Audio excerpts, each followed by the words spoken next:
At 10:47 a.m., a man half my age slid a folder across a conference table and erased 16 years of my life in one sentence. Your position has been eliminated. My name is Griffin Locke. I was 47, a regional operations manager at Meridian Distribution in Des Moines, Iowa. And until that Tuesday, I believed hard work created something permanent. If you have ever watched your entire identity disappear before lunch, subscribe. You already understand the kind of story this is. The office smelled like cold coffee and printer toner. Vance Kettering, our new vice president, explained that the merger required operational efficiencies. 8 weeks of severance, benefits through the end of the month, a cardboard box for my belongings. 16 years had apparently lasted less time than the yogurt in the break room refrigerator.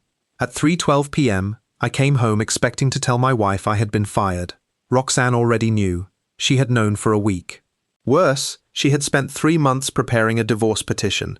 While I worked late, she moved our children's clothes, computers, books, and favorite things to her sister's house. Then she said the sentence that cut deeper than losing my job. You're worthless, Griffin. 16 years, and you never became anything more than a supervisor. She drove away with our children's lives already packed. By 9:30 that night, the house felt like a body after the heartbeat stops. I left and drove without a destination until I saw the neon sign of the Peony Diner on Fleur Drive.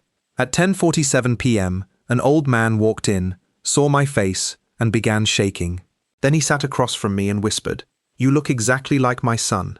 His son had been missing for 35 years, and the photograph he placed between us looked exactly like me. The young man in the picture was 19, dark hair, strong jaw, wide-set eyes, an Iowa State University sweatshirt. His name was Rowan Orley. If someone had aged that photograph by 28 years, added grey at the temples and lines around the eyes, the result would have been my face. The old man introduced himself as Thaddeus Orley, 74, widowed, and still searching for his only child. Rowan had vanished on October 5, 1990. He left Ames at 2:15 p.m. to drive home to Ankeny. His mother was making pot roast. His father had football tickets. He never arrived. The next morning, police found Rowan's 1988 Toyota Corolla at a rest stop along Interstate 35. Doors unlocked, keys in the ignition. Wallet untouched, $47 in cash, no blood, no struggle, no body. Thaddeus had spent roughly $600,000 on investigators, DNA registries, television appeals, and false leads. He had searched morgues, prisons, shelters, and forgotten case files. Then he looked directly at me. "I know you're not Rowan," he said, "but you are what Rowan might look like today." He wanted to hire me as the living age progression image of his son.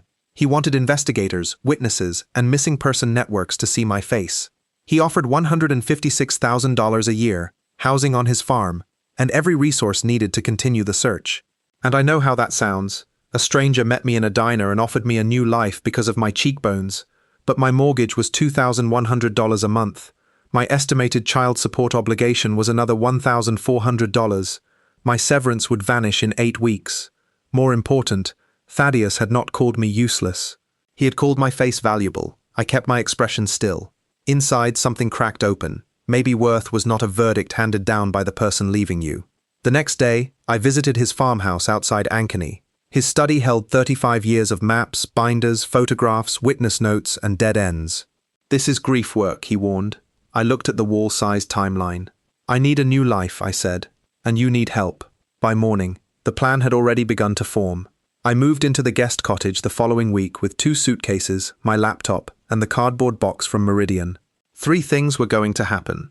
I would learn Rowan's case better than any investigator who had ever billed Thaddeus by the hour. I would rebuild a relationship with my children under the new custody arrangement. And I would never again let Roxanne's word define my worth. Thaddeus trained me slowly. Every lead, every theory, every missing person report, every reason a promising face had turned out to be wrong. The work was colder than logistics. Morgue photographs, unidentified remains, families who had learned to live beside unanswered questions.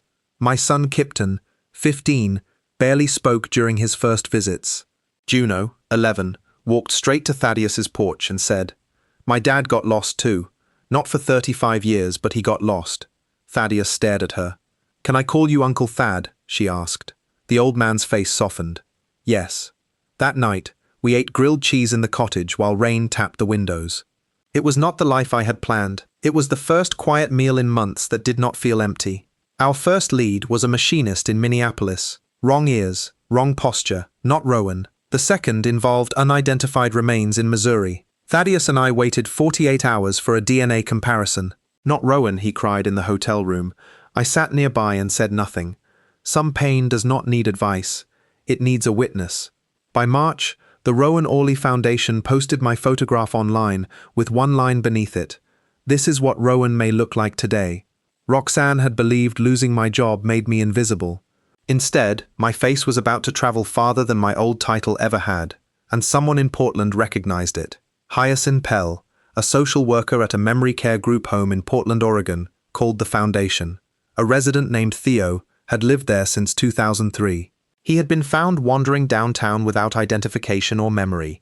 He was 54, gentle, quiet, and close enough to Rowan's description that Hyacinth asked us to come. Thaddeus and I flew out the next morning. Theo sat by a window reading. When we entered, he looked up. Nothing changed in his face. Thaddeus studied him for 90 seconds. "It's not him," he said. The eyes were wrong. The bone structure was close but not right. For a moment, the trip felt like another dead end. Then Thaddeus asked the question that changed the foundation. If Theo is not my missing son, whose missing person is he? That was when the clue from the diner finally made sense. My resemblance to Rowan was never only about finding Rowan. My face had created attention. Attention had brought Hyacinth. Hyacinth had brought us to Theo. The thing that looked like a failed lead had opened another family's locked door. We cross-referenced missing person reports from before 2003. Facial structure, approximate age, location found, old hiking cases, archived photographs. On April 3, 2026, we found Caleb Fenwick, reported missing from Billings, Montana, in 1998, after a hiking trip in the Cascades. DNA confirmed it. Theo was Caleb. His two sisters flew to Portland. Caleb did not remember them, but when Anna touched his hand and told him they had searched for 27 years, he reached toward her face. "I think I know you," he said. The room went silent except for the hum of the air conditioner. Thaddeus cried beside me. Not because he had found Rowan, because the search for Rowan had brought someone else home. The machine was running. There was nothing left to do but keep going. 8 months after the worst day of my life, I still lived in the guest cottage. The foundation had helped resolve 7 missing person cases, 4 reunions, and 3 identifications of remains. 7 families no longer had to wake up inside uncertainty. Rowan remained missing. Thaddeus still searched, but he no longer searched alone. Kipton began managing the foundation's social media. Juno filled Thaddeus's office with crayon drawings of the farmhouse, the cornfields, and 3 stick figures holding hands. Every other weekend, the cottage became loud again. Roxanne remarried in January. Her new husband, Trevor, seemed decent. At a custody handoff, I shook his hand and asked him to be good to my children. There was no courtroom revenge, no prison sentence, no dramatic bankruptcy. Her consequence was simpler. The man she called worthless became useful in a way neither of us had imagined. I stopped measuring victory by whether she regretted leaving. That would have kept my life tied to her opinion.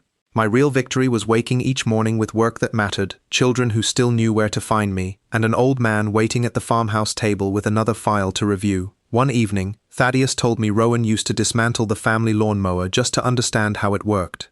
"Maybe that's what happened to you," he said. "Your old life came apart, and you learned it could be rebuilt differently." He was right. I did not just lose my home, my title, and my marriage. I became part of a home built around people who refused to stop looking. Sometimes the person closest to you cannot see your worth anymore.